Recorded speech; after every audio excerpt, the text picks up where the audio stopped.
Le petit bouquin que je viens de faire s'adresse uniquement aux musulmans et pas d'une façon calme. Ce que je voulais faire avec ce livre, c'était expliquer essentiellement donc aux musulmans ce qu'est l'islam. Chaque fois que je parle avec un musulman, il est un ignorant total, ce qui est à 98% le cas. L'islam n'est pas une religion. C'est une idéologie politique totalitaire, raciste et criminelle quand elle se met en route. L'islam, c'est une idéologie inhumaine.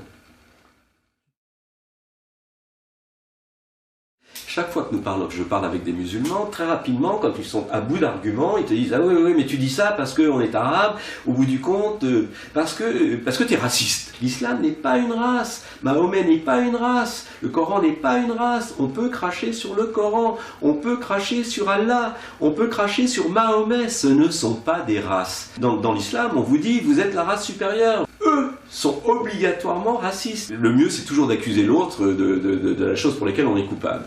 Je ne crache pas sur un musulman, je les aime beaucoup, il y en a qui sont tout à fait sympathiques. Ce que j'aime pas, c'est leur idéologie.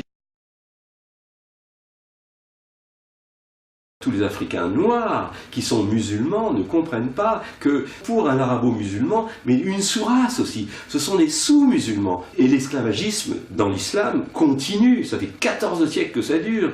Au Soudan, en Arabie Saoudite, au Qatar, ça continue tous les jours. Pourquoi viennent-ils dans les pays chrétiens? C'est vraisemblablement parce que dans leur pays, ça ne fonctionne pas si bien.